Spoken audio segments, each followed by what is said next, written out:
The White House will kick its major infrastructure initiative into high gear next week with a string of high-profile events aimed at ramping up support for one of President Trump's chief campaign promises.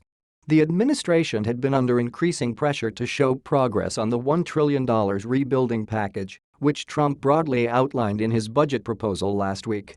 While work on the infrastructure proposal has been underway for months, next week will mark the ADMINISTRATION's most public effort yet to sell stakeholders, lawmakers and the public on Trump's plan. Still, the full legislative package likely won't be unveiled until later this summer. In the meantime, the White House will start to flesh out more details about the proposal over the next week.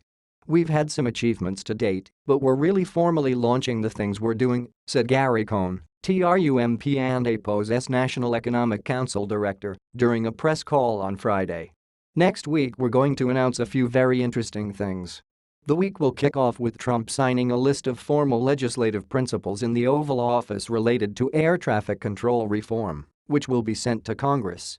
Trump will then deliver remarks in the White House Rose Garden about his vision for separating air traffic control from the federal government, an idea that has been billed as a way to speed up modernization efforts, but one that has run into a buzzsaw of opposition on Capitol Hill. While Trump already endorsed the spin-off proposal in his budget request, the signing of principles will serve as the clearest signal to date about how serious the president is about putting some muscle behind the long-stalled effort. Officials also said the principles are expected to be far more specific than what was included in the budget blueprint, though they declined to offer further details. Although the White House plans to move air traffic control reform separately from the $1 trillion infrastructure package, officials said it's up to Congress how to tackle both initiatives.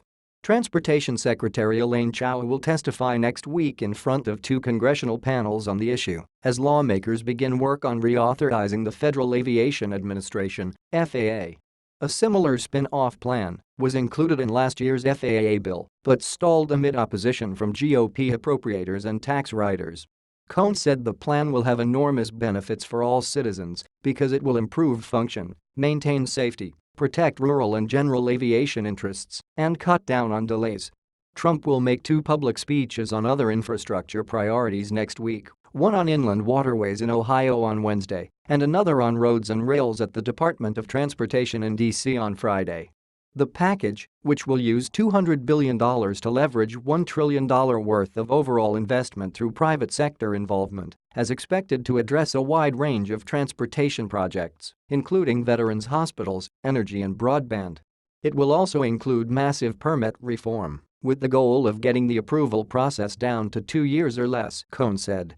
On Thursday, the White House will also host a listening session with governors and mayors from all around the country in an effort to exchange ideas about how best to partner on infrastructure improvements. The purpose of this event is to ensure the administration's policies are aligned with the actual owners and operators of a bunch of the infrastructure and to let them hear what we're thinking, but most importantly, to hear what they're doing, Cohn said.